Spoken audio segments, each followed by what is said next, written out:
हरियाणा विधानसभा चुनाव में भारतीय जनता पार्टी ने ऐतिहासिक प्रदर्शन करते हुए जीत की हैट्रिक लगाई है और इस जीत ने हरियाणा की राजनीति में उत्तराखंड की राजनीति की चर्चा को भी तेज कर दिया है। देखिए खास रिपोर्ट।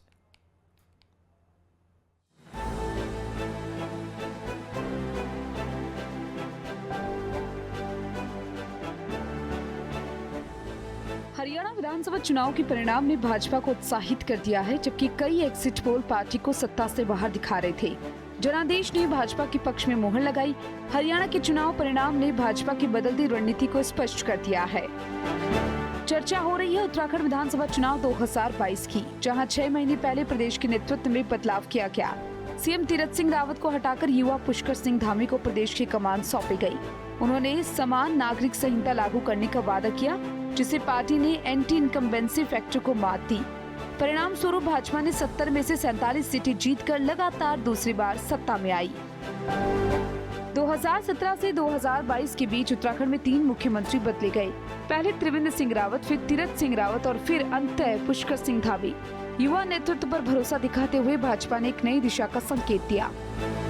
हालांकि कांग्रेस हरियाणा की जीत पर सवाल उठा रही है। पूर्व मुख्यमंत्री हरीश रावत का आरोप है कि भाजपा ने राजनीतिक चतुराई से एक विशेष समूह के खिलाफ भावना बनाकर चुनाव जीता। मैंने कहा ना कि आप विद्वेष की राजनीतिक चतुराई कर सकते हैं। आप किसी एक सामाजिक समूह के खिलाफ भावना बना करके चुनाव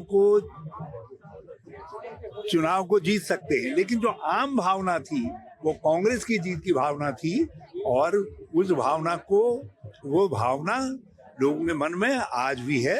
और आज यदि कोई हरियाणा में जाए तो लोगों को ये लगेगा कि ये नतीजा क्या है, क्योंकि लोग वैसा चाहते नहीं थे जैसा हो।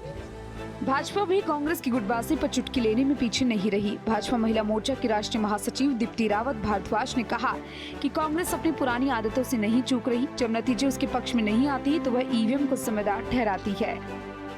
पुरानी आदत है कांग्रेस की कि या तो जो अच्छा जैसे कहते हैं ना कि जो होता है उसको तो हम एक्सेप्ट कर लेते हैं, और जो खराब है, जो हमें लगता है कि हमारे अनुकूल नहीं है, अनुरूप नहीं है, उसे हम कहते हैं कि जी इसमें तो चीटिंग हुई थी गेम में। ऐसे बहुत बच्चे होते हैं ना जो चीटर होते हैं कई बार गेम में, तो उसी में से एक कांग्रेस है। मैं कहूँगी कि उन्हें जहाँ पर अभी वो कर्नाटका में जीते तो उन्होंने कुछ नहीं कहा, अभी वो जिस प्रकार से जम्मू कश्मीर में चुनाव के नतीजे आए उस पर उन्होंने कोई सवाल नहीं उठाया। लेकिन अगर हरियाणा में वो पहले से ही मान कर बैठे थे कि वो जीतने वाले हैं, तो उनको किसने कह दिया था कि वो जीत कर वहाँ आएंगे और वो मुख्यमंत्री वहाँ पर हरियाणा में कांग्रेस का ही बनने वाला है। तो आप ये सोचिए, ये तो उन्होंने खुद से ही सेल्फ ऑब्सेस्ड है, वो अपने खुद से ही उन्होंने ये सोचा हुआ था।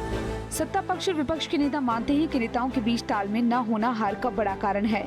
कांग्रेस के प्रदेश उपाध्यक्ष मथुरा दत्त जोशी ने स्वीकार किया कि पार्टी के बड़े नेताओं में तालमेल न होना नुकसानदायक है। उन्होंने कहा कि उत्तराखंड में समन्वय समिति की 2 बार बैठकें की गई ताकि सभी नेताओं को एकजुट किया जा सके। हमारे बड़े नेताओं का आपसी तालमेल न होना भी पार्टी के लिए नुकसानदायक है। जहाँ तक आपने उत्तराखंड का सवाल किया है, तो उत्तराखंड में प्रयास हो रहे हैं। आपने देखा होगा हमने समन्वय समिति की 2 बार बैठक की है। कोशिश की है कि सारे वरिष्ठ और कनिष्ठ नेताओं को साथ बिठाकर बातचीत करने का, आपसी मनमुटाव समाप्त करने का प्रयास किया है। माननीय अध्यक्ष जी के स्तर से भी हुआ है। माननीय अध्यक्ष जी ने सारे वरिष्ठ नेताओं से उनके आवास में जाकर मुलाकात भी की है, क्योंकि केदारनाथ उपचुनाव है, पंचायत हैं, उसके बाद कोऑपरेटिव है, उसके बाद अन्य चुनाव भी हैं और हमारे सामने इस समय नगर निकाय और केदारनाथ की बड़ी चुनौती है।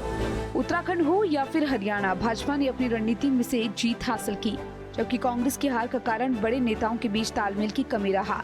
अब देखना होगा कि आगामी चुनाव में कांग्रेस हरियाणा से क्या सबक लेती है। Bureau report, network 10।